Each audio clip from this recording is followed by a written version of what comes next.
Hola amigos y amigas de Cuatro Vientos, bienvenidos, bienvenidas, queridísimas audiencias de Cuatro Vientos. Muchísimas gracias por estar con nosotros en este día lunes 23 de el mes enero 2023. Estamos transmitiendo desde la ciudad de Ensenada, Baja California, nuestra plataforma 4B TV. Muchísimas gracias. Le damos la más cordial de las bienvenidas al programa Los Innombrables.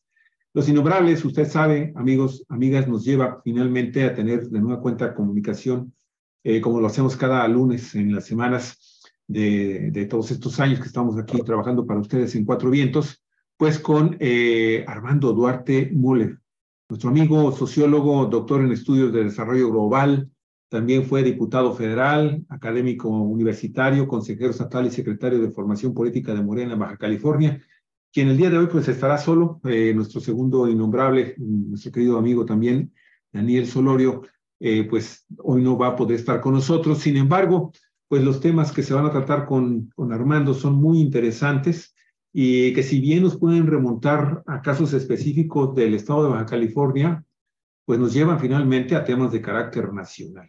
Porque pues se platica finalmente de la tortura y la simulación en Baja California, pero bajo ciertos contextos, fíjese, muy interesantes. Primero, el exgobernador Jaime Bonilla y el magnate del acero y banquero Julio César Villarreal Guajardo, hermano del exsecretario de Economía en el gobierno de Enrique Peña Nieto, usted recordará, y de Alfonso Villarreal Guajardo, pues aquí nos abren una interrogante con cosas que están sucediendo en los últimos días en nuestro estado. Son los intocables en el caso de Next Energy, este gran consorcio transnacional británico que usted sabe quería construir una planta de energía solar en Mexicali y finalmente terminó en un súper escándalo de carácter legal. Y por otro lado, pues está otro caso que se confirma de torturas, amigos y amigas, cometidas por militares en Baja California en los tiempos del general Alfonso Duarte Múgica, sin duda alguna usted lo recordará. Obviamente también involucra a Genaro García Luna, al expresidente Felipe Calderón y al exgobernador panista José Guadalupe Osuna Millán. Galicia Aragón, ¿qué tal? ¿Cómo estás? Muy buenos días, bienvenida, bienvenida. Y pues a continuar con la presentación de nuestro querido Armando Duarte. Bueno, pues muy buenos días, queridos amigos y amigas que siguen este programa de Los Intocables. Pues vamos empezando, Armando, con el tema que ya hemos tratado en alguna otra ocasión, que es el de Next Energy, esta empresa que fue contratada de manera indebida por el hoy ex gobernador Jaime Bonilla. Al final de su gobierno, pues se dio el lujo de contratar y dejar comprometidas las finanzas públicas con una empresa que supuestamente iba a desarrollar un campo fotovoltaico, una planta fotovoltaica aquí en Baja California, y que pues por más que le dijeron las autoridades federales, entre ellas Rocío Nales, secretaria de Energía, que no tenía como gobernador ninguna facultad para hacer convenios de esta naturaleza, pues lo hizo y dejó comprometidas las finanzas, y el primer cobro le llega a la gobernadora Marina del Pilar por 123 millones de pesos. La gobernadora se inconformó desde un inicio con ese proyecto, y más ya estando en el gobierno, pues lo que hizo fue presentar una formal denuncia que no la dirigió contra Next Energy o contra el gobernador, la dirigió contra Banca Firme para la devolución del dinero, aunque mencionó que denunciaría a todos, ¿no? En esta denuncia, Banca Firme pues se ha negado a responder a los requerimientos judiciales y está ahorita en situación de desacato.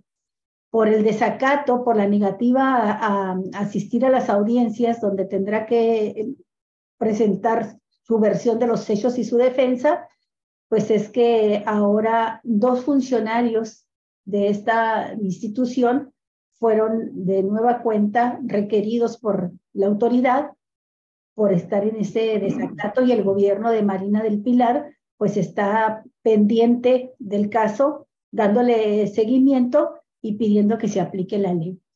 Hablemos de eso, ¿te parece, Armando? Empecemos con él. Sí, bueno, lo primero que yo diría es que la gobernadora del estado, Marina del Pilar Ávila, está actuando en defensa legítima del patrimonio del estado de Baja California, toda vez que, como señalaste, la operación en la que se vieron comprometidas una parte de las participaciones federales, pues fue una operación irregular que no tenía sustento, como quedó acreditado por las propias declaraciones tanto de funcionarios federales como locales, en el sentido de que indebidamente se había otorgado la autorización a la empresa Next Energy para iniciar esta obra de construir en lo que conocemos como la Laguna Salada una planta fotovoltaica. No existían los permisos, no se habían cumplido con todos los requisitos para que esto se pudiera suceder, y no obstante, se firma un contrato, ¿verdad? Se establece un compromiso en el que el gobierno del estado se propone pagar mensualmente una cantidad que ronda el orden de los 123 millones de pesos. Y lo curioso del caso es pues que la primera administración de estos pagos le corresponde al nuevo gobierno, no al de Bonilla, sino al de Marina del Pilar, por esa cantidad, 123 millones, tengo entendido, y que se hizo la retención de esa partida por parte de Banca Afirme, que era la banca en la que se constituyó el fideicomiso, en donde se iban a estar depositando las mensualidades, las administraciones mensuales de estos pagos. El caso, pues, es que se hizo la primera retención, inmediatamente el gobierno del estado tomó cartas en el asunto, se hizo el estudio pertinente y pues se llegó a la conclusión de que había elementos para jurídicamente reclamar la devolución de ese dinero. Se procedió y las autoridades judiciales le dan la razón al gobierno del estado, a Marina del Pilar, y ordena la devolución de ese recurso por parte de Banca Afirme, cosa que no sucedió, ¿verdad?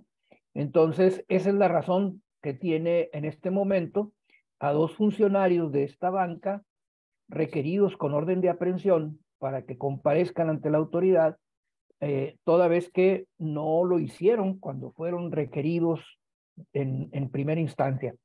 En ese sentido, pues, el tema se encuentra en esta posición.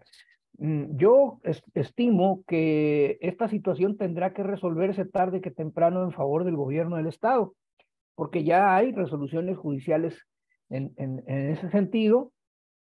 El contrato se canceló, es decir, ya no existe la razón para la cual esta banca pueda seguir reteniendo. De hecho, ya no lo ha hecho, ya no ha retenido ninguna otra partida, pero la inicial, ¿verdad?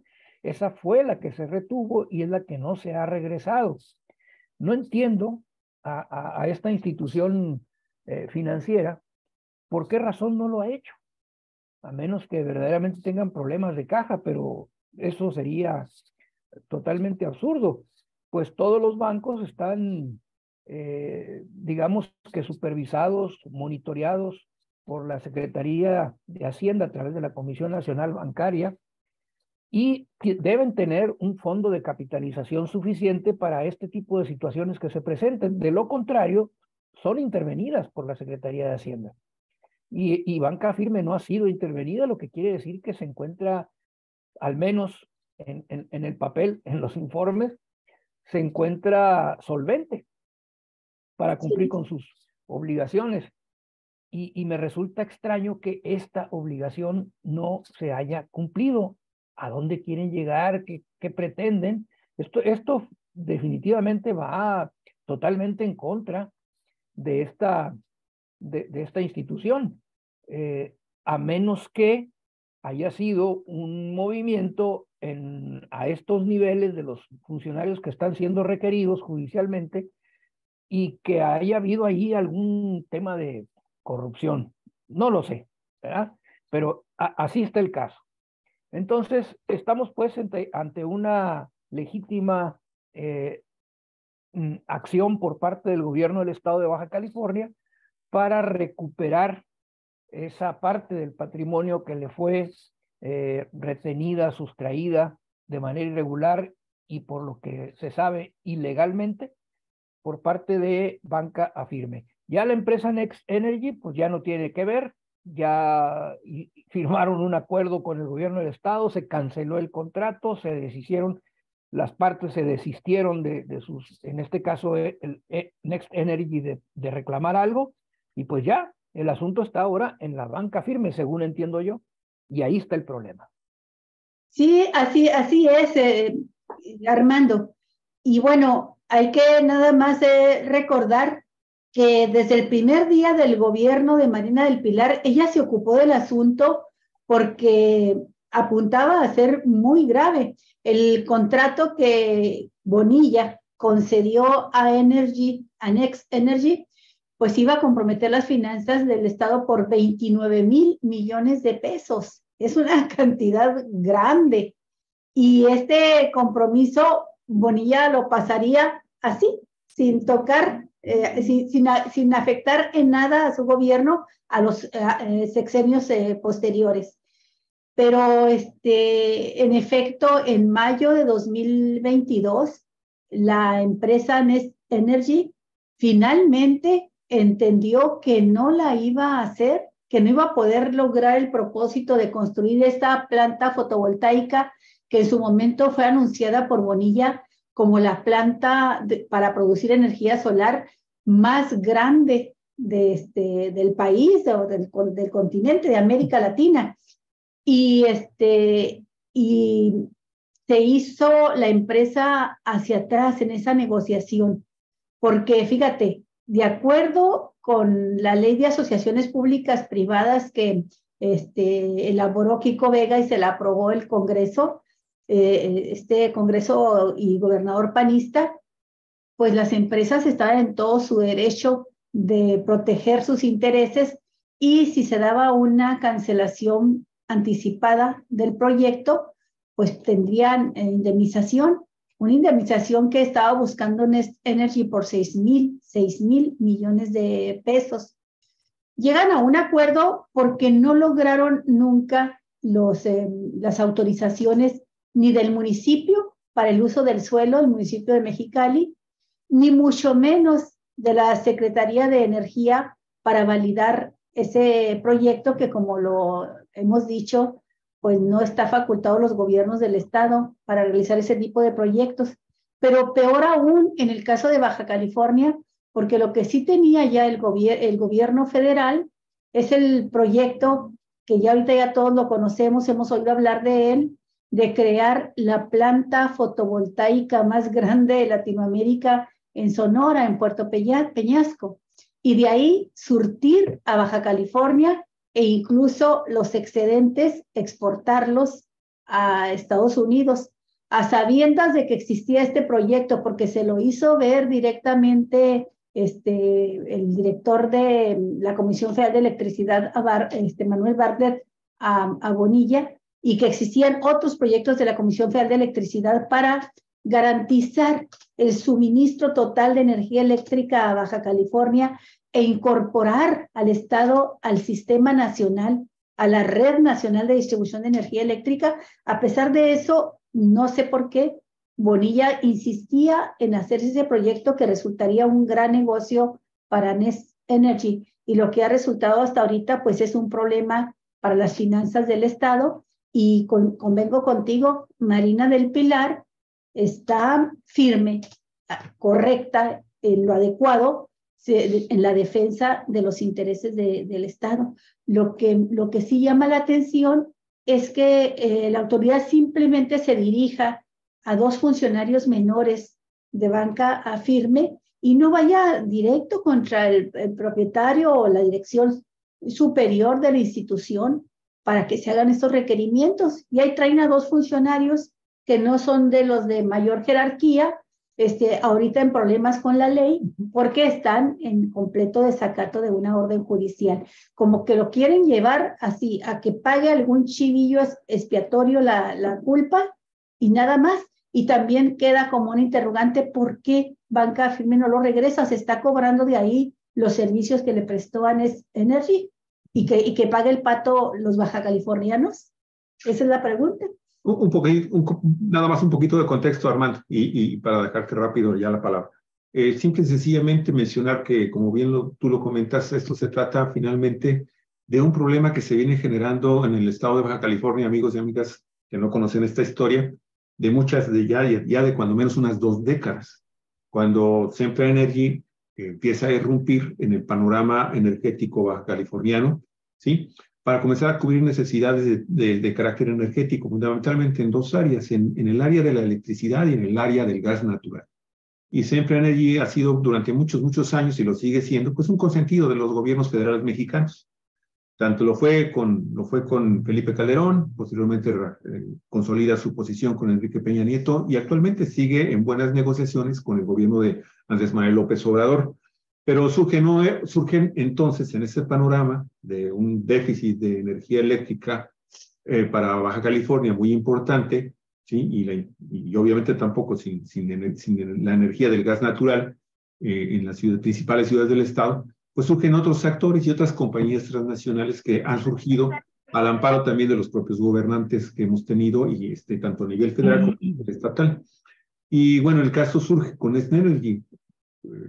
La idea fundamental de Jaime Bonilla pues era dotarle esa energía. Originalmente, hay que recordarlo, originalmente era para satisfacer la energía que se requería por parte del gobierno del estado para el acueducto Morelos, San Luis Río Colorado, el agua del Valle del Río Colorado, a la zona de la costa, y de ahí trasladarla a las ciudades del sur de la costa. Y era un servicio que se estaba rentando, que lo estaban cubriendo una empresa todavía con el gobierno de Francisco Vega de la Madrid. Lo termina de manera abrupta, porque ya venía el negocio con esta compañía transnacional. Así es, que tiene su sede en Londres, en Gran Bretaña, y pues, ahí tiene infinidad de subsidiarias en todo el planeta. En México empieza por ahí, este grupo funda su grupo asociándose con empresarios mexicanos, por allá de 1990 y tantos, 98, 99. Y bueno, esta empresa, pues obviamente hace el negocio finalmente con Jaime Bonilla. El asunto es que esta compañía, Nest Energy, se presta a este juego de lo que tú mencionas de Jaime Bonilla, de quererse adelantar, aún sabiendo que el gobierno federal mexicano ya tenía planes para abastecer por mucho las necesidades de la población de Mexicali. Y fíjense lo que sucedió finalmente, ¿sí? Cuando ya se anuncia la construcción de la planta de energía solar en Puerto Peñasco, cuando se anuncia la construcción de 2 centrales termoeléctricas, una en Mexicali y una en San Luis Río Colorado, para terminar de una vez por todas con el problema de los déficits de energía en los tiempos de verano en Mexicali y el resto del estado, y dejar de depender, cuando usted sabe que si hay un apagón en Estados Unidos, pues todo lo chupa, porque estamos unidos, Baja California, estamos unidos a la red de Estados Unidos en California, amigos y amigas. Hay convenios. Si hay un problema en cualquier ciudad de los 2 lados del estado, de la región binacional, automáticamente pues empiezan a jalarse cada uno la energía eléctrica. Y en el caso de Baja California hemos tenido 2 grandes apagones en los últimos 20 años, ¿sí? Originados precisamente por eso en Baja California. Nos han quitado por días, incluso por día nos han quitado energía eléctrica para satisfacer las necesidades del sur de California. Hay una filial de Sempra Energy metida en esos negocios, pero ese no es el tema. Finalmente, pues la idea era también conectar a la red, como tú dices, a la red nacional, a Baja California, al norte de Sonora, pero esto pues se le acababa el negocio a Jaime Bonilla, ¿sí? Con esta situación.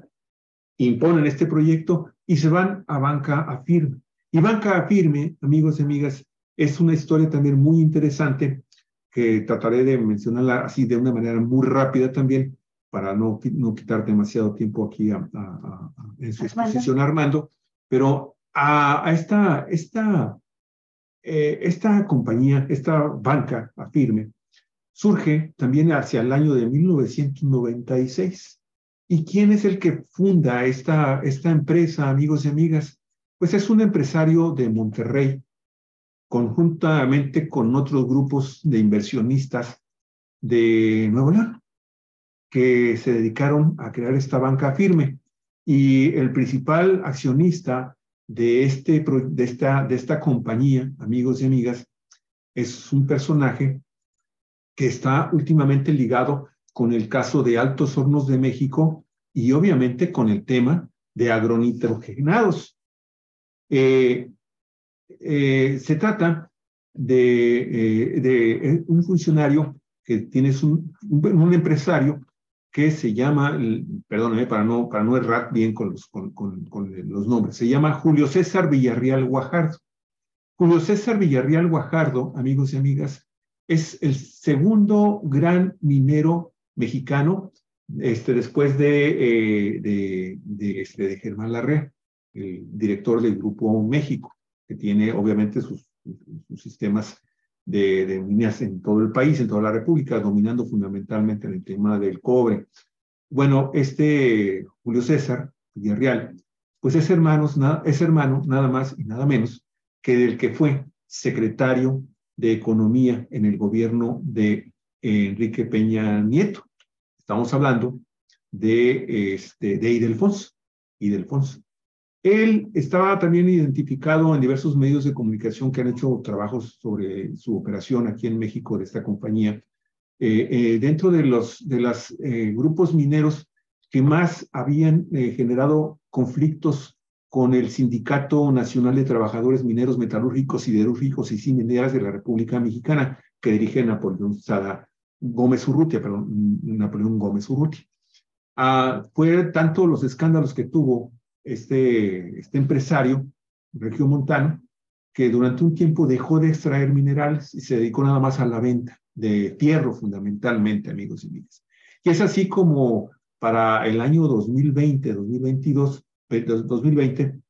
se convierte, forma otro grupo, a través de un grupo muy importante que tiene, que es el Grupo Villacero, ¿sí? Se unen para crear un consorcio, la Alianza Minero-Metalúrgica Internacional, para comprar Altos Hornos de México, AMSA, que usted de seguro está recordando que forma parte de ese escándalo de este otro empresario, Alfonso Encira, que se hizo dueño de con un subprecio espectacular por las dos compañías, fundamentalmente Altos Hornos y Agronitrogenados.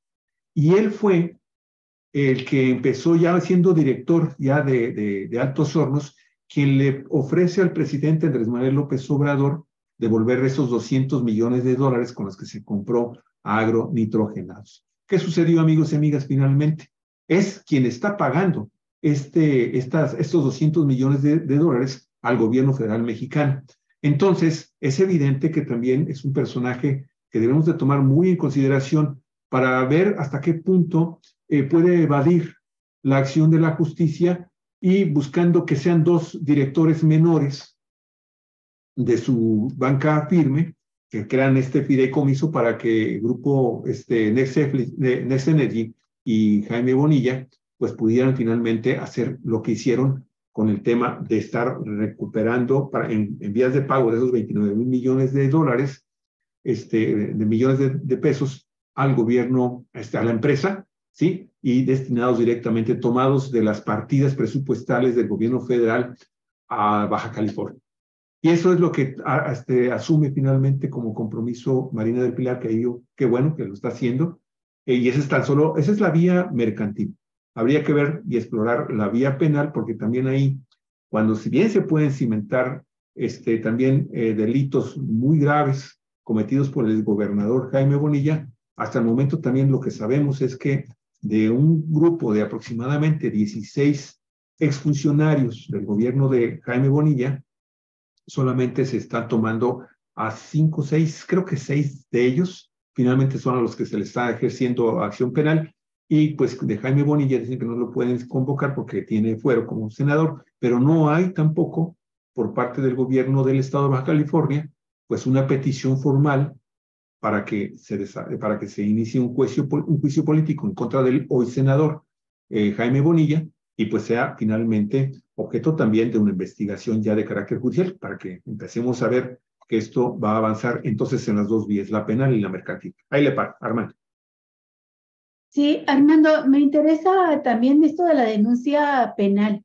¿Qué sabes tú? Es que de veras que es una pena también que no haya estado ahora Daniel Solorio para que nos pudiera precisar algunos aspectos de carácter jurídico, ¿no? En esto, por ejemplo, cuando hay un desacato a una orden judicial de que se presenten y que rindan cuentas los acusados, pero ¿qué sabes tú respecto a la denuncia también de carácter penal que la propia gobernadora presentó por los delitos de abuso de autoridad, coalición de servidores públicos, falsedad y peculado? Ella lo hacía por un total de 12,000 millones de pesos contra 7 funcionarios de la administración anterior, encabezada por Jaime Bonilla.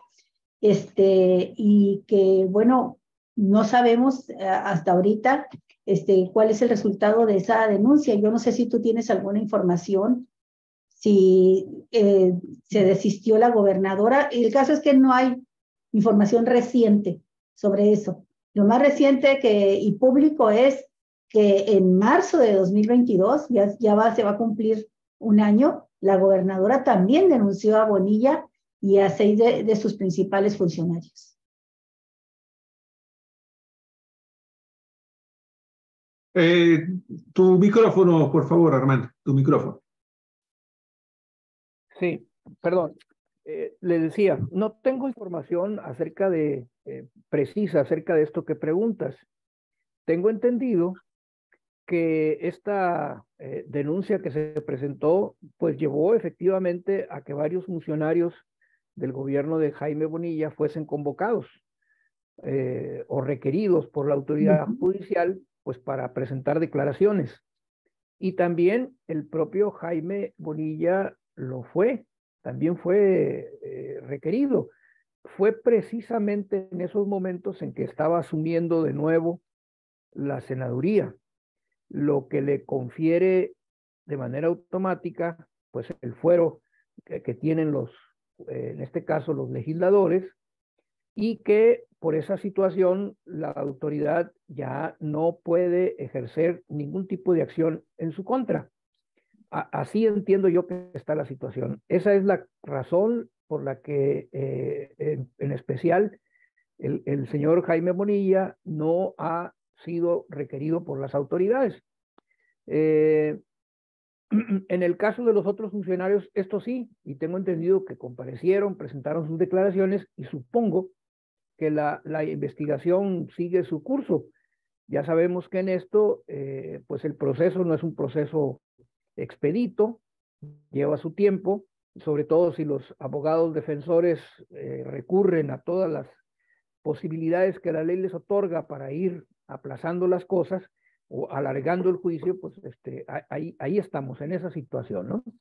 Ahora, en relación con el banco, habría que ver, yo no me atrevería en este momento a decir que hay una, digamos, intención definida por parte de los quejosos, en este caso el gobierno del estado, encabezado por Marina del Pilar, de desistirse o de no presentar denuncia en contra de este personaje, que es el propietario o accionista principal de Banca Afirme. Entiendo, es lo que yo entiendo, que la demanda se hace contra la institución, en términos generales, no contra personas en particular. Es una demanda a la institución para que, en cumplimiento a las disposiciones judiciales, es decir, el fallo en favor del gobierno del estado de Baja California, la banca que había hecho su primera retención regrese esos recursos a su legítimo propietario, que es el gobierno del estado de Baja California. Y tengo entendido que estos funcionarios que han sido requeridos son los que en un momento determinado tendrían la obligación de haber cumplido con esta disposición por las posiciones que ellos tienen, las funciones que ellos tienen en la banca AFIRME. En ese sentido, si ellos son los que están cometiendo el desacato, o sea, banca AFIRME está en el desacato, pues el fallo es en contra de la banca y en particular contra aquellos funcionarios de esta institución a quienes les competía directamente la obligación de cumplir con esta situación.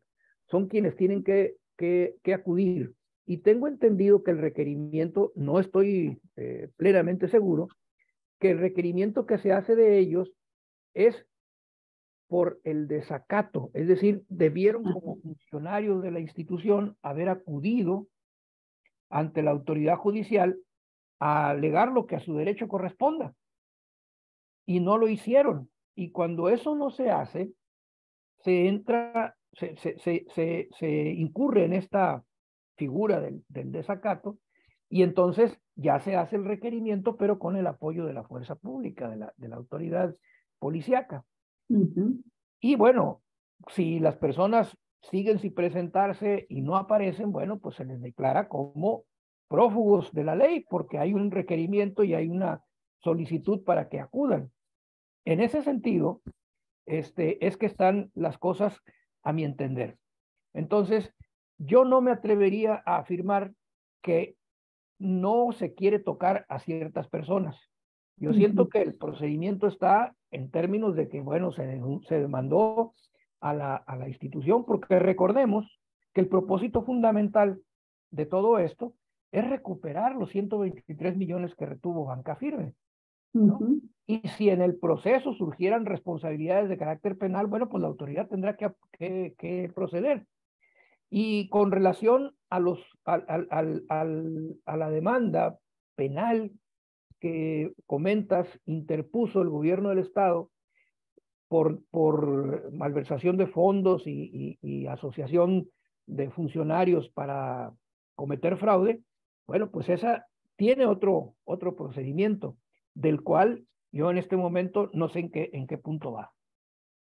El punto en el que nosotros nos quedamos como ciudadanos por la información que se dio, recordarás, Armando, es que cuando Jaime Bonilla deja la gubernatura, pasa un tiempo, no poco, pasan varios meses para que decida finalmente reincorporarse al Senado.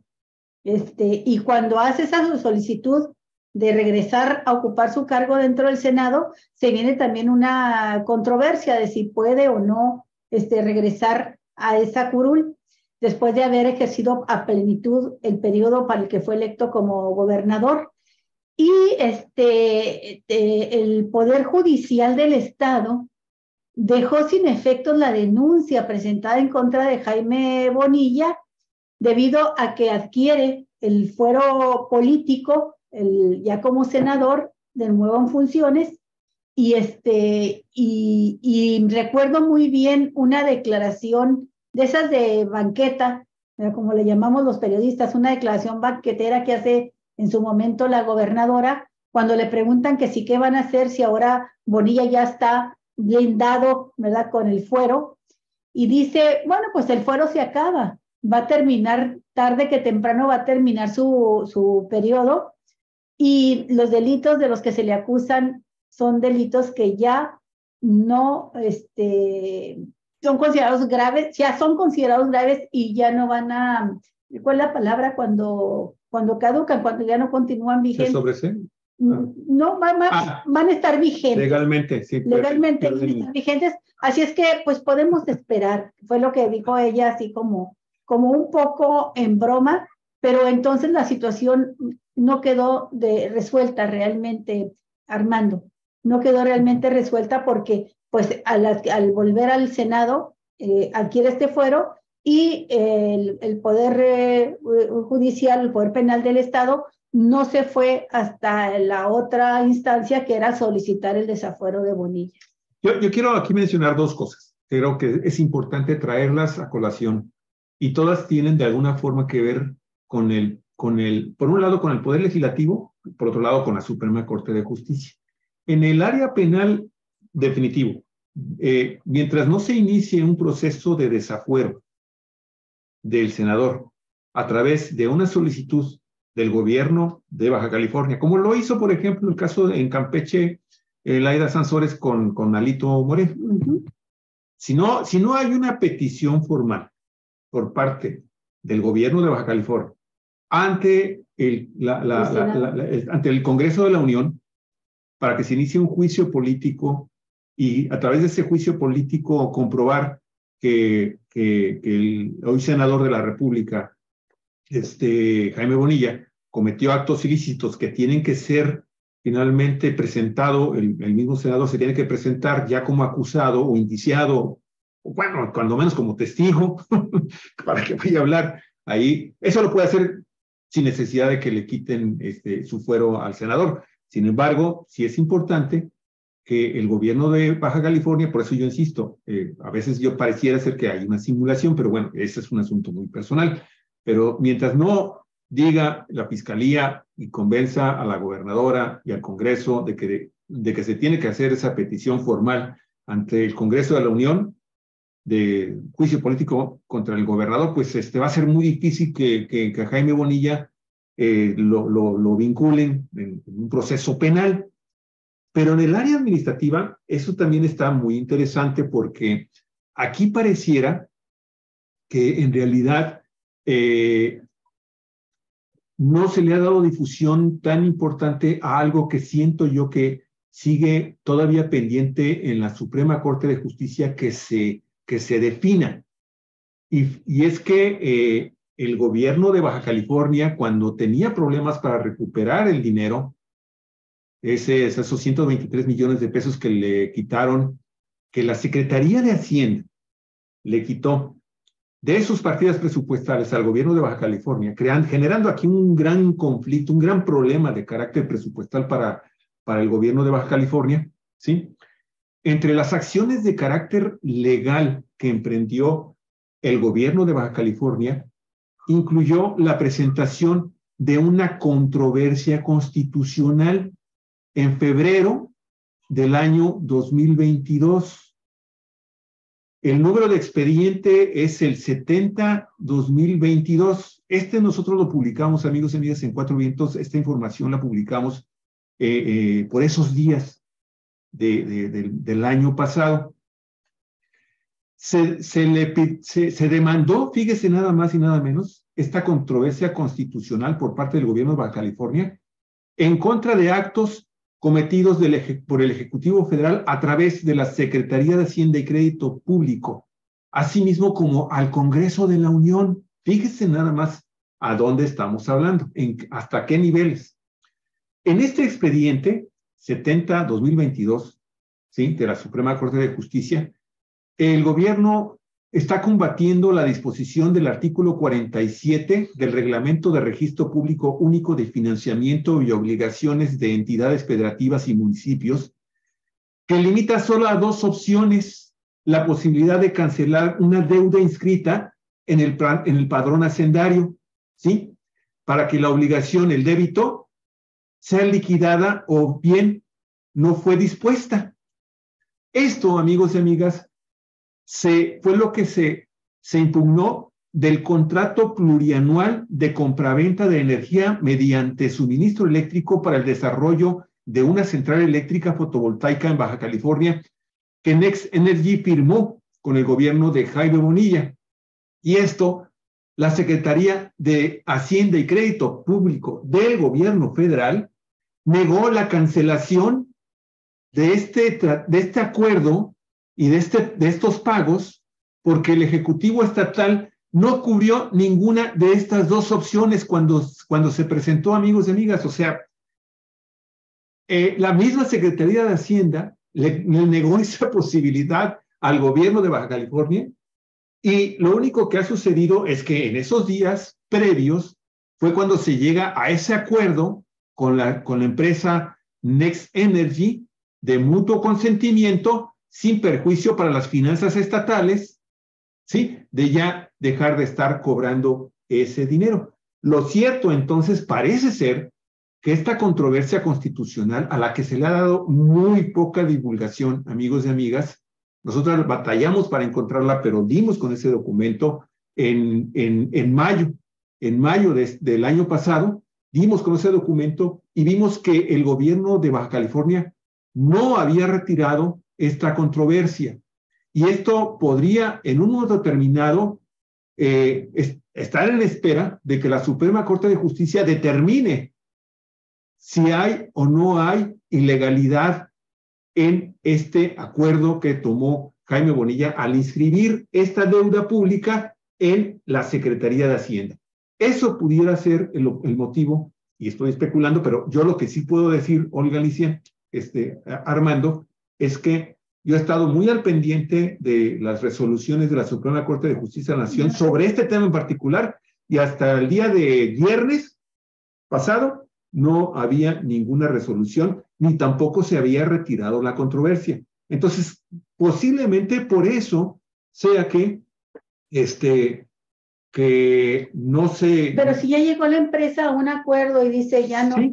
Sí, pero todavía está en el limbo jurídico, porque eso en cualquier momento lo puede retomar la empresa y decir, ¿saben qué? A través de este fideicomiso que se creó, y decir, a ver, espérenme, pues a mí todavía, aquí hay una controversia, y pues a mí, mientras la Suprema Corte de Justicia no me diga, pues sí, es válido, tienes que devolver el dinero, pues entonces hasta que se lo devuelvo. Ojo, ese es un tema muy interesante, y hasta el momento, lástima, no estamos en Mexicali, pero ese es un tema muy interesante que todavía, hasta donde yo sé, no se ha definido.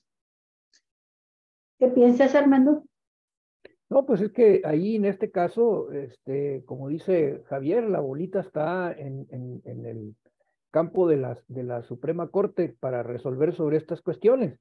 Y mientras esto no sea resuelto formalmente con un fallo, un acuerdo de la Suprema Corte, pues la situación ahí va a estar, como dice, en el limbo, ¿no? En términos prácticos, ya la situación está resuelta en el sentido de que la empresa se desiste del derecho que le otorgaba ese acuerdo con el gobierno del estado. Las partes convienen en que, bueno, ok, esto ya no opera, y hay una resolución también del Poder Judicial en el sentido de que, bueno, regreses el dinero. Si esto ya no funciona, regreses el dinero. Pero yo no sé hasta dónde esta circunstancia de la que habla Javier sea motivo para que se esté reteniendo ese fondo, ¿no? Habría que verlo. Ojalá y Daniel nos pudiera aquí aclarar la situación. Yo lo que sé, Armando, tantito nada más, es un dato interesante que creo yo que es importante para este momento de la plática. Quien determinó y quien llegó finalmente a un acuerdo con el grupo británico, Next Energy, fue el tribunal de lo civil, un tribunal especializado en áreas administrativas del gobierno de Baja California. Ojo. De lo contencioso administrativo. Creo que va por ahí, pero es un tribunal del Poder Judicial del Estado de Baja California. ¿Sí? Ese es el que dice, Next Energy tienes que regresarle. Ahí se meten una serie de conflictos de carácter legal, entre ellos lo del tema de la controversia constitucional, ¿sí? Y finalmente lo que aceptan Next Energy es, ok, ¿sabes qué? Vamos a hacer este contrato, y tú ya no te voy a cobrar, ya no voy a estar disponiendo ni pidiéndole a Hacienda, porque también Hacienda obviamente es notificada de que hay una controversia constitucional.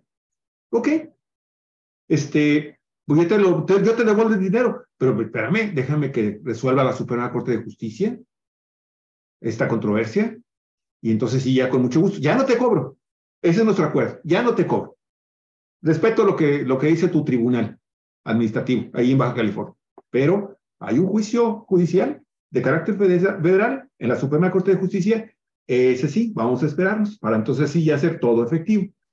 Yo creo que por ahí podría estar, pero como no hay información, pues ahí está. Creo que de momento no tenemos elementos para llegar a más en este tema, Armando. y en términos rancheros, pues ahorita sí que está la banca firme, así como en la posición de María Félix, ¿no? Lo caído, caído. Ya me lo pagaron y yo no lo regreso, por lo pronto no me siento obligado a hacerlo. Sin embargo, pues el juicio avanza y hay una ya denuncia o siguiente paso por desacato de una orden judicial, Javier. Entonces, de todos modos, es un tema que seguirá vigente. No está cerrado, pues, no se ha cerrado y no se ha cerrado por ningún lado, ni por el lado de banca firme, que ya mostró su disposición de no cobrar todo lo demás, pero ese dinero no lo regresa, ni por el lado tampoco del juicio penal, que queda suspendido a partir de que Bonilla retoma su cargo en el Senado de la República, pero no explica el hecho de que Bonilla retome este cargo, el que no se proceda contra los otros funcionarios que no tienen fuero, ¿verdad? Y que fueron también denunciados junto con Bonilla. En fin, es un caso que está mal cerrado, o yo diría que permanece abierto y que va en cualquier momento a resurgir de algún modo, sobre todo porque conocemos que hay una confrontación así total por parte de Bonilla al gobierno de Marina. Simplemente hay que ver que en cuanto pudo sentarse de nuevo en su curul en el Senado de la República y le dan la palabra, a mí no me había tocado escuchar ninguna intervención anterior de él, pero la primera intervención que hace cuando retoma su escaño es para lanzarse durísimamente contra el gobierno, contra Marina del Pilar, directamente acusándola de estar vinculada y de vincular a su gobierno al narcotráfico. Una deplorable intervención que provocó una acción inmediata de todos los gobernadores de Morena, de solidaridad y de apoyo a Marina del Pilar, que por cierto no ha vuelto a abrir la boca Bonilla al respecto. Se ha cuidado mucho de no andar haciendo declaraciones, no aceptar entrevistas, no decir nada más, porque pues se le volteó la situación, ¿no? Se le volteó y feo. Creo que dio un mal espectáculo y después de que había estado en la opinión pública durante mucho tiempo por muchas razones, pero la última era si tenía derecho o no a regresar al Senado, y regresa nada más para lanzarse desde ahí de la manera en que lo hizo, brutal, contra Marina del Pilar, ¿no? No sé si quieras cerrar tú este tema y entrar, aunque sea de manera, con opinión general todavía, sobre el otro tema que te planteábamos, Armando, que es el de los jóvenes que permanecen, tres jóvenes que permanecen presos desde hace 14 años, porque tuvieron la mala suerte de haber sido detenidos por elementos del ejército mexicano en Tijuana, cuando estaba al mando de la zona militar y como mando único además, general Alfonso Duarte, que por cierto recibió muchos premios, muchos elogios del gobierno estatal panista y del propio Calderón.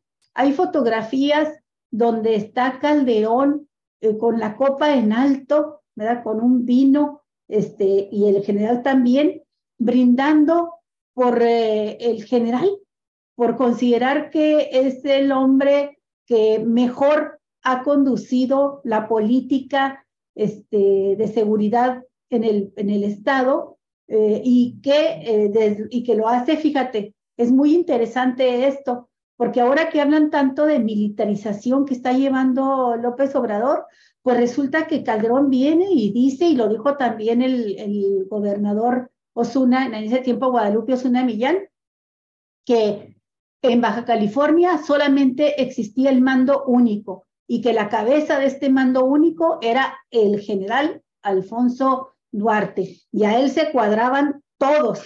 Vaya, cuadró hasta el secretario general de gobierno, lo exhibió como un alcohólico, ¿verdad? Que no hacía nada, no servía para nada, nomás que para ir a emborracharse. Ya sabíamos que lo hacía con el presidente, no mencionó el presidente Calderón. Y supimos que Alfonso Duarte fue el encargado, el general encargado de definir toda la estructura de seguridad pública de Baja California, colocando en las áreas de seguridad pública a los militares que él decidía que debían de quedar. Esto lo sabemos porque en su momento nosotros teníamos mucho interés como periodistas, obviamente, de saber a quién designaría Enrique Pelayo, que estaba en 2010 recién electo alcalde de Ensenada, a quién designaría en seguridad pública. Y de plano nos lo dijo a Javier y a mí, dijo: yo ahí no tengo ni voz ni voto, eso lo decide el general Duarte. Entonces, en ese tiempo del general Duarte, el ejército detiene a 13 jóvenes y a base de torturas los obligan a declararse secuestradores, culpables de secuestro. Y todavía, Armando, estos 3 jóvenes están en prisión sin que se les dicte sentencia. Es uno más de los muchos casos que hemos conocido, que conoce el presidente de la República, de mexicanos que injustamente han sido llevados a prisión, que fueron obligados a autoinculparse y que no hay sentencia. Es el caso también más conocido, o se parece al caso de Israel Vallarta, por ejemplo. Aunque como se trata de jóvenes tijuanenses, pues no saltan a convertirse en temas mediáticos conocidos por todo el país, pero también tienen ya una cantidad de años casi similar a los que lleva Vallarta en la cárcel sin que se le dicte sentencias. Y nada más mencionar que de este caso nos enteramos, y Javier escribió la nota para Cuatro Vientos, porque pues vino una recomendación de la Comisión Nacional de los Derechos Humanos, la CNDH, pidiendo, ¿verdad?, que se gestione la libertad de estos tres jóvenes tijuanenses, y que por cierto pues se les aplicó el protocolo Estambul y se demostró que habían sido efectivamente pues salvajemente torturados. Y en ese tiempo, Armando, nos enteramos que sucedieron muchos casos más en Baja California que no trascendían en los medios locales por el férreo control que tenía el gobierno panista y que tenía el general Duarte en los medios. Pero, por ejemplo, aquí en Ensenada, en mal momento, una joven mujer, una señora joven, va saliendo de un banco aquí por la calle Juárez, y un banco muy conocido, y de Banamex, y la detienen militares, y se la llevan simple y sencillamente porque era una mujer guapa, atractiva. Se la llevan y la tienen aquí en las instalaciones militares, donde la someten a violaciones sexuales. Y luego, ya ante lo que han hecho, como lo tratan de componer, es acusándola de pertenecer al crimen organizado, y la mandan a México con esas acusaciones. Para fortuna de ella, pudo defenderse, pudieron pagar unas cantidades millonarias, ¿verdad?, con abogados, y la mujer salió libre.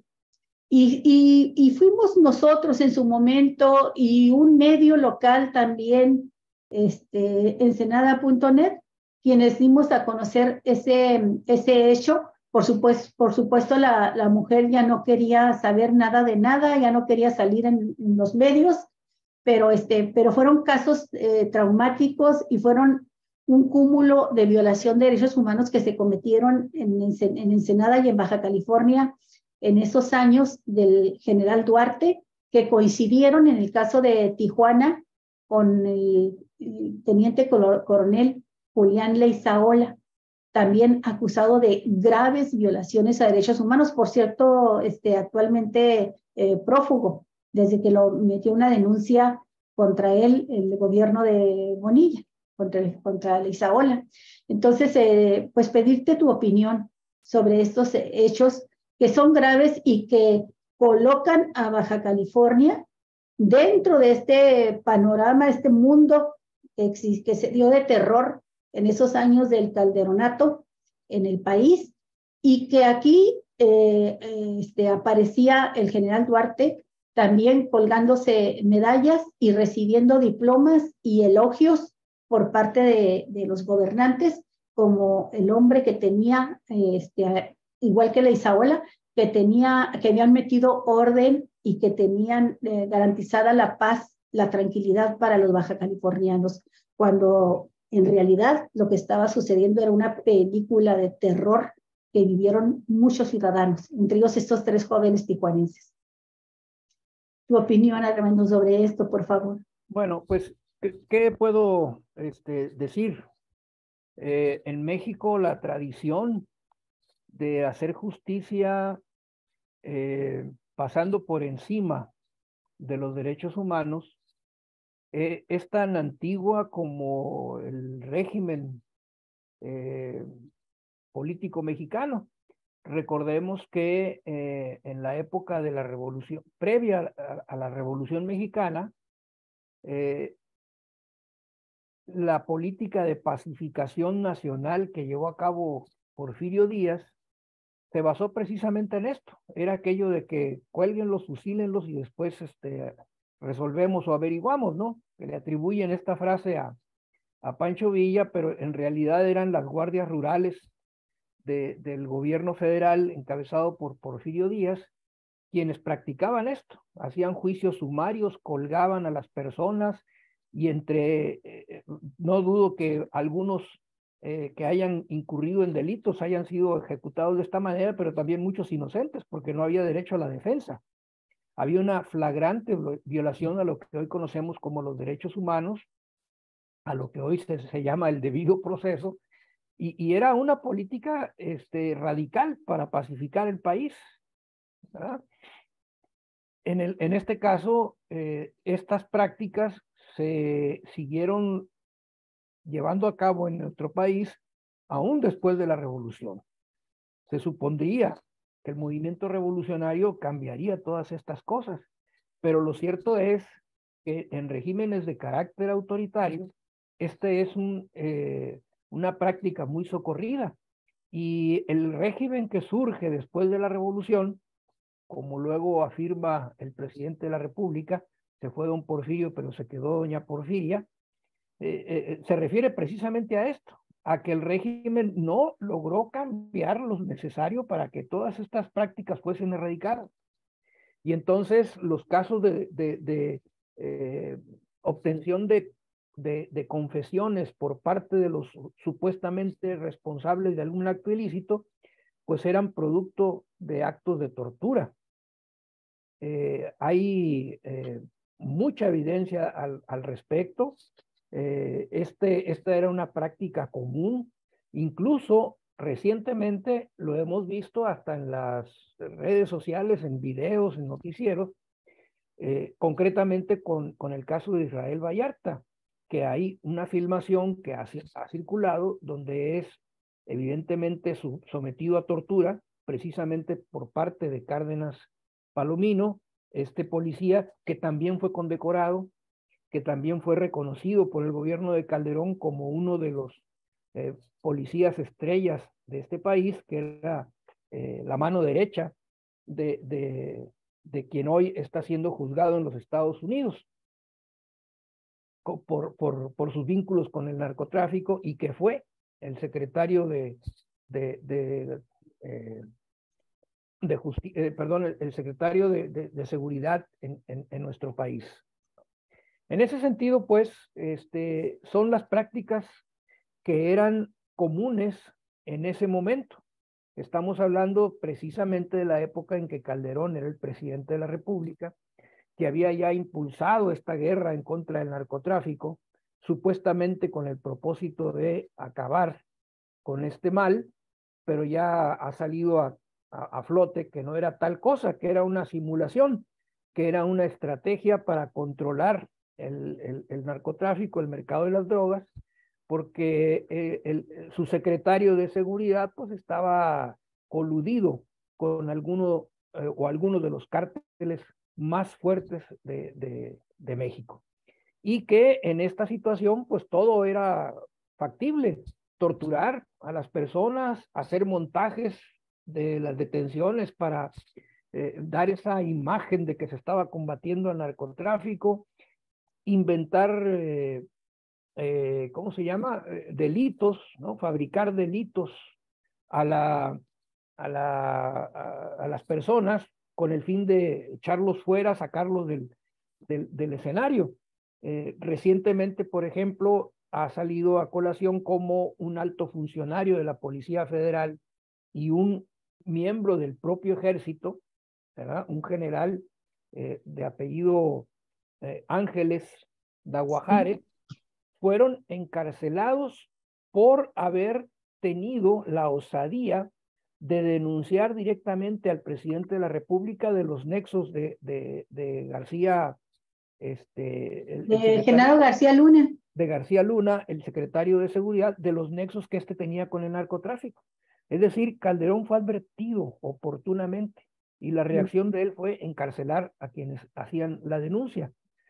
Y finalmente estos personajes, este jefe de la Policía Federal y era un mando de la Policía Federal, no era el jefe, era un mando importante, y el general Ángeles, fueron exonerados porque no había prueba en su contra, pero fue después de un tiempo. En el caso del general Ángeles fueron casi un año que estuvo en la cárcel, y en el caso del mando de la Policía Federal creo que fueron 3 años, ¿verdad? Y que fueron que fueron expuestos a un alto riesgo porque al estar encarcelados en medio de los criminales que ellos habían combatido, pues a lo mejor la idea era que allí fuesen asesinados. Eso afortunadamente no sucedió, salieron libres y han estado haciendo declaraciones. Incluso tengo entendido que este mando de la Policía Federal fue requerido por las autoridades de los Estados Unidos para hacer declaraciones. El comandante Herrera de Durango. Exactamente. Entonces, él dice, pues sí, fui y dije lo que sabía. Y todo esto se estaba acumulando en este juicio en contra de García Luna. Entonces, pues esto era lo que se hacía, ¿verdad? Y esto que le pasó a estos muchachos, estos 3 jóvenes que mencionas tú que todavía se encuentran, son resabios de esa situación que todavía no se ha logrado componer de manera absoluta. Hay quienes piensan, y se equivocan al hacerlo así, que con el cambio de gobierno todo esto se iba a acabar como por arte de magia. Y no se ha acabado.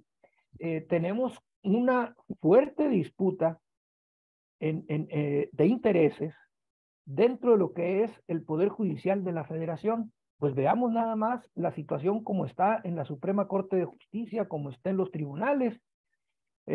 Yo lo mencionaba creo que en el programa anterior, que desde mi punto de vista, el Poder Judicial está siendo defendido con todo por parte de los grupos que fueron la élite dominante en este país, porque es el poder de la federación que todavía controlan, por lo menos en gran medida. Veamos, si no, cómo es que tantos amparos que se conceden muchas veces sin justificación a aquellos que buscan entorpecer las acciones del gobierno federal. Pero también veamos las resoluciones, cómo se liberan personas que son detenidas acusadas de delitos graves contra la salud, y finalmente un juez decreta su liberación por cualquier circunstancia, por alguna situación ahí que ellos alegan, y que han quedado en libertad.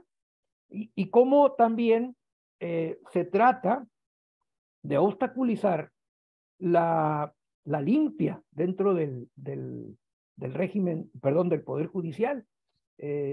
cuando se planteó la posibilidad de que Saldívar, Lelo de la Rea, continuara un tiempo más al frente de la Suprema Corte de Justicia para que llevara a término la reconfiguración del Poder Judicial, en particular de la Judicatura, hubo todo un escándalo, ¿verdad? Alegando la inconstitucionalidad del hecho, etcétera, etcétera, cuando poco antes se había ampliado el periodo a los ministros del Tribunal Electoral. Bueno, aquello nadie protestó porque convenía a los intereses de estos grupos, pero en esta otra situación de Saldívar, ahí sí, hubo escándalo. Y luego, toda esta ofensiva en contra de la ministra, que lo tratamos la semana pasada, Yasmín Esquivel, para impedirle que pudiese asumir la presidencia de la Suprema Corte. Pero no solo eso, ahora la idea es sacarla por completo, ¿verdad? En eso están. Y bueno, no sabemos en qué vaya a terminar el asunto, pero es evidente que el Poder Judicial está siendo defendido por esta élite. Y yo decía, la razón para mí es muy clara. Es que si pierden el control del Poder Judicial, pierden toda posibilidad de aplicar en México la estrategia de la guerra judicial, del llamado lawfare, para tratar de minar y eventualmente eliminar al actual grupo en el poder, que impulsa la Cuarta Transformación, y abrirle el paso a restablecer el viejo régimen, que es lo que ha sucedido en Bolivia. Pues, finalmente se recuperó allí, pero es también lo que está sucediendo en Chile, es lo que está sucediendo en Argentina, es lo que intentaron hacer nuevamente en el caso de Brasil. Lo hicieron antes y ahora con Lula lo intentan nuevamente, un golpe de Estado. Y bueno, yo creo que a estos grupos, a estas élites en el poder, no se les quita de la cabeza la posibilidad en México de hacer lo mismo. No han logrado, creo que no lo van a lograr, pero están en esa situación. Entonces, este problema del Poder Judicial tiene como consecuencia que sigan sucediendo cosas como estas. Y habría que ver, metiéndose a fondo en el asunto, y ahí ustedes tienen mano, ¿verdad? En el sentido de que investigan y todo esto, porque en qué circunstancias se encuentra la situación jurídica de estos tres jóvenes, que para mí es totalmente claro que si sus declaraciones fueron resultado de tortura, deben ser invalidadas por completo. Y solo por ese hecho, liberarlos. Si han liberado con el pretexto de la tortura a personajes involucrados en lo de Ayotzinapa, ¿por qué demonios no liberan a estos tres jóvenes que no están involucrados en una situación de ese tamaño, de esa magnitud, de esa gravedad, pero que permanecen en la cárcel? Vayan ustedes a saber por qué razones, ¿verdad? Pero ahí están. Entonces, yo siento que todo esto lo que refleja es esa decadencia que hay en el Poder Judicial mexicano.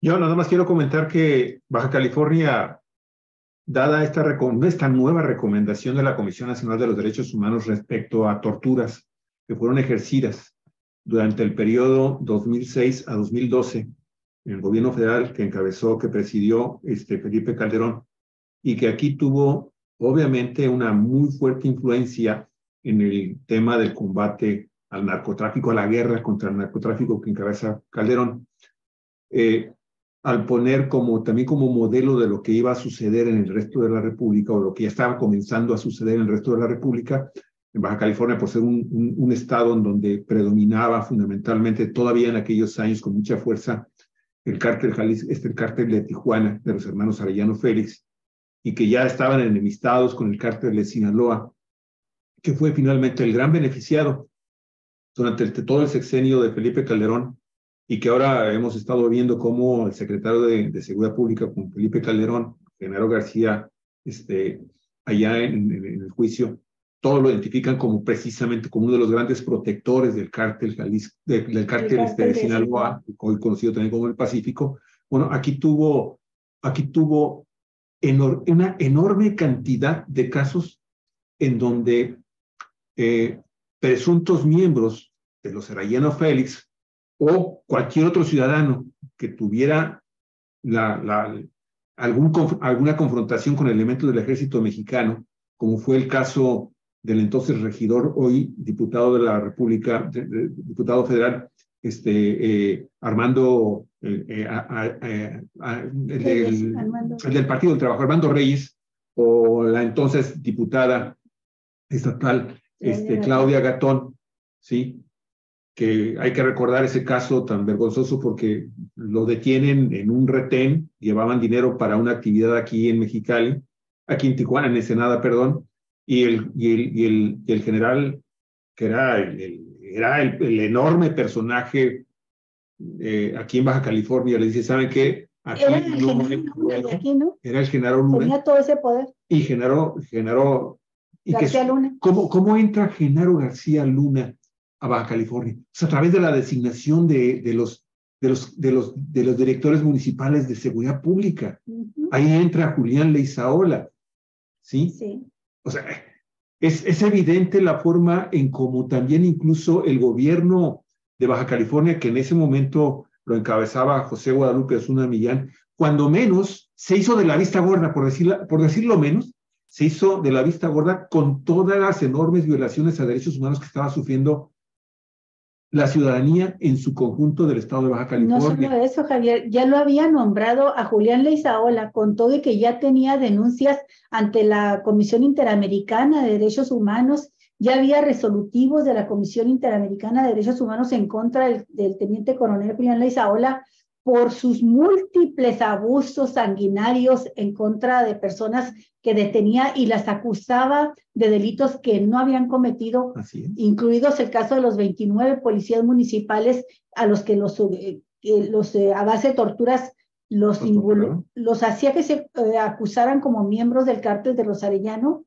Bueno, Julián Leizaola, cuando Osuna Millán así lo decide, que entra en su gobierno, lo nombra para secretario de Seguridad Pública en el estado, o sea, no nada más en Tijuana, sino a nivel estatal.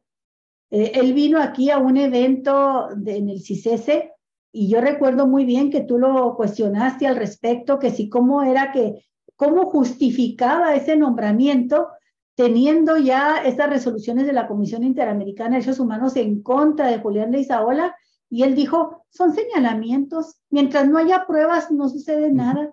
De todos modos no pudo, fue tan fuerte la presión que recibió que no pudo sostenerlo en ese cargo para el que ya lo había nombrado, y para la malísima suerte de los juarenses, Julián Leizaola es contratado para irse a la Dirección de Seguridad Pública en Ciudad Juárez, y allá comete iguales o peores abusos que los que cometió aquí en Tijuana.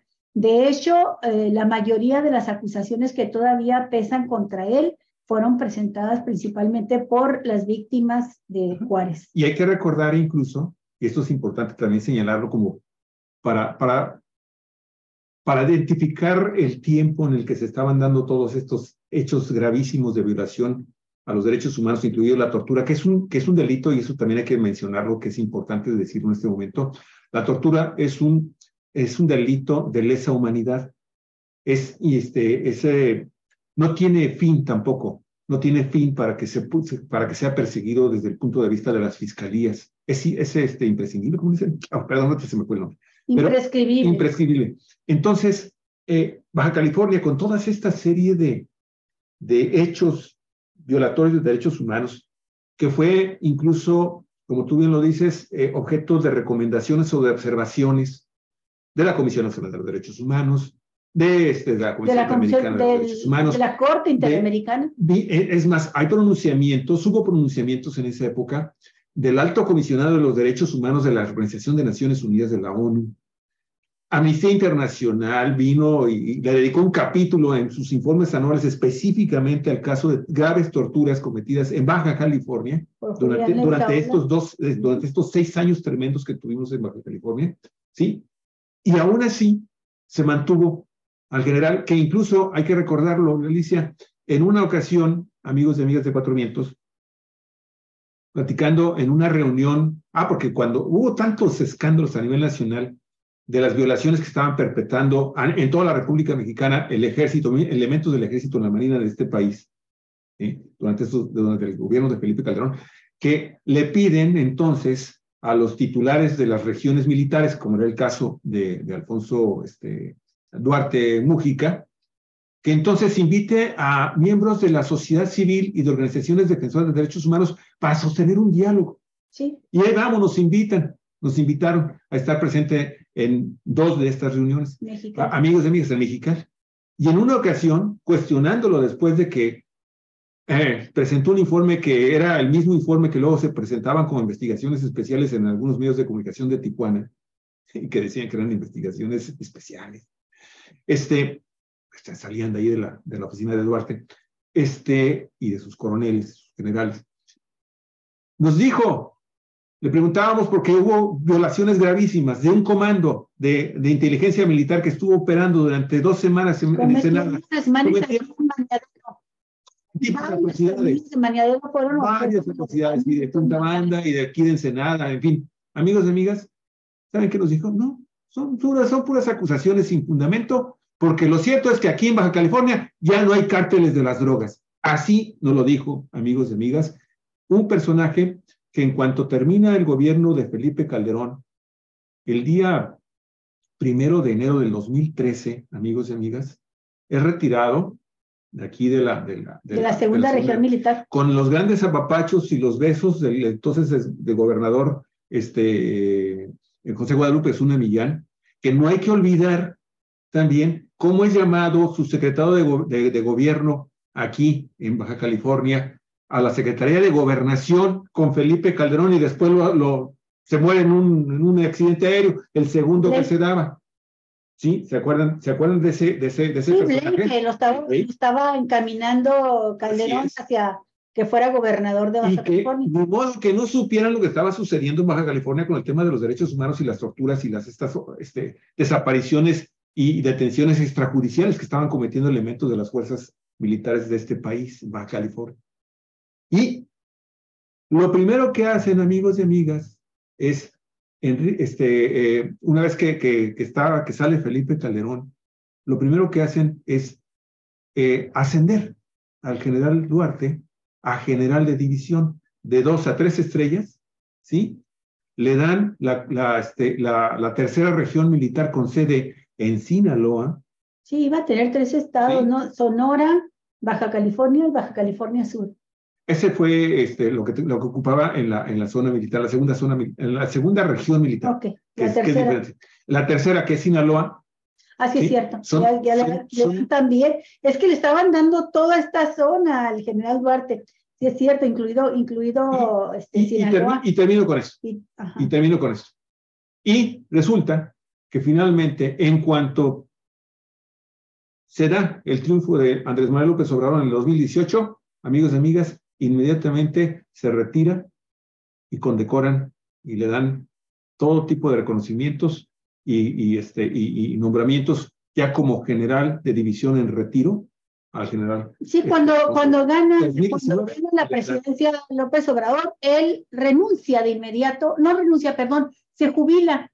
Cuando lo que más se había destacado, Armando, es que lo ascienden a general de división, siendo el más joven general de división que haya obtenido en esa edad ese título.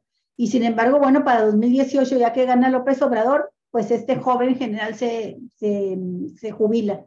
Pero Baja California pero bueno, es el estado que podrían tomar como ejemplo. Sí, uno más. Con Felipe. Pero respecto a lo que tú planteabas, qué es lo que procedería a hacer las personas que son torturadas y que así bajo tortura se autoinculparon. Bueno, pues en este caso concreto, Armando, la CNDH está pidiéndole al general Sandoval. Luis Crescencio Sandoval que sea él quien retire los cargos y que abra la puerta a que solicite la inmediata liberación de estos 3 detenidos. Es lo que está pidiendo y dice que además de inscribir, se lo pide al general Luis Crescencio Sandoval en su carácter de titular de la Sedena, que además de inscribir en el Registro Nacional de Víctimas a los 3 jóvenes de Tijuana torturados, darles tratamiento médico y psicológico y reparar los daños causados a ellos y a sus familias, y que interceda ante la Fiscalía General de la República para que ésta conozca que los afectados, presos desde hace 14 años por un delito que no cometieron, de secuestro, que estas declaraciones las hicieron, declaraciones ministeriales, bajo tortura. Eso es lo que está pidiendo en concreto la CNDH. Y bueno, pues si te parece, Armando, con una última intervención tuya sobre este caso concreto, terminamos el día de hoy. Tu sonido, Armando. Se me olvida que lo quito porque luego mi perrito empieza a hacer escándalo por acá. Bueno, yo creo que en efecto esta acción que está promoviendo derechos humanos a nivel nacional, podría ser una solución al problema, que facilitaría mucho las cosas, porque retirándose, en este caso, o desistiéndose la persona o la institución que promovió esta situación de la acción, pues entonces queda sin efecto y estos saldrían en libertad. Lo otro es que el presidente de la República tiene facultades para exonerar, ¿no? Para liberar a reos en circunstancias, digamos, irregulares, ¿verdad? Hace poco se liberaron una cantidad importante de personas, claro, con delitos menores, que no habían tenido una adecuada defensa, que había habido algunas irregularidades en el proceso y que no constituía mayor problema que el presidente dijera, bueno, pues quedan exonerados, ¿no? Y salieron en libertad. En este caso, seguramente hay algo ahí. ¿Sabes qué es lo que hay, Armando? Es el mismo caso de Vallarta. Y lo ha dicho el presidente de la República así con todas las palabras. Si en mis manos estuviera, hoy mismo firmo el indulto para que salga Ismael Vallarta. El problema es que el indulto, como se le conoce, y que es una facultad del presidente, solamente lo puede dar cuando ya hay sentencia. Exacto. Y en el caso de Vallarta, son personas que tienen muchos años en prisión sin ser sentenciados. Estos 3 jóvenes llevan 14 años sin sentencia. La ley establece, el Código de Procedimientos Penales, que solamente son 2 años, máximo 2 años, los que puede estar presa una persona sin que se le dicte sentencia. Pero pues eso es ciencia ficción en nuestro país. Y de lo contrario, si se pasan los 2 años. Si se pasan los 2 años, no hay nadie que haya procedido contra los jueces o contra el sistema penal por incumplirlo. Simplemente ellos dicen, pues es que están saturados los juzgados, no podemos.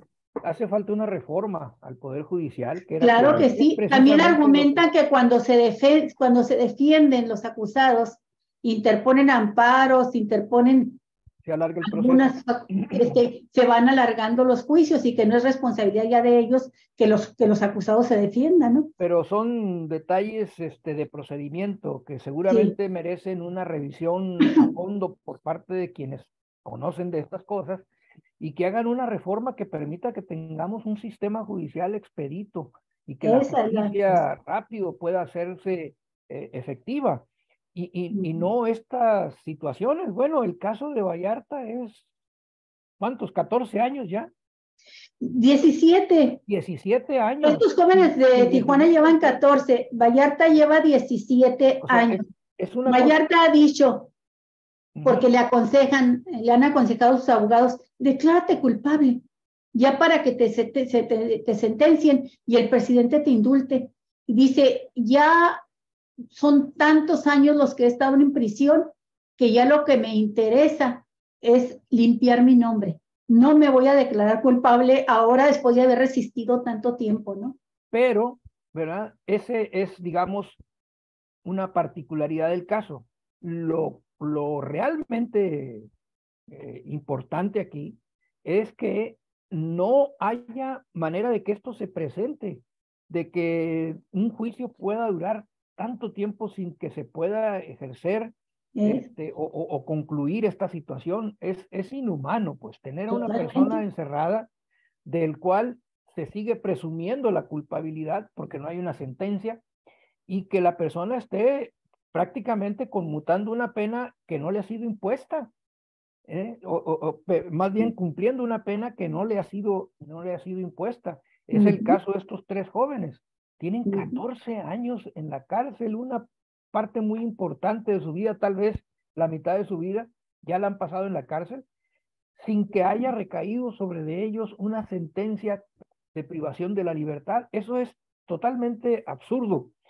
Y esto nos hace ver que es necesario, muy necesario, una reforma al Poder Judicial y sobre todo una limpia al Poder Judicial. Sí. Porque con tantas décadas de que operó ese principio o esa costumbre de la que hablábamos al principio del programa, de la acción del Poder Judicial pasando por encima de los derechos humanos, que era la práctica común y que sigue siendo todavía de menor manera, pero sigue siendo, requiere de una verdadera limpia. Hay jueces ya muy hechos a eso, hay personajes del Poder Judicial que no conocen otra forma de actuar.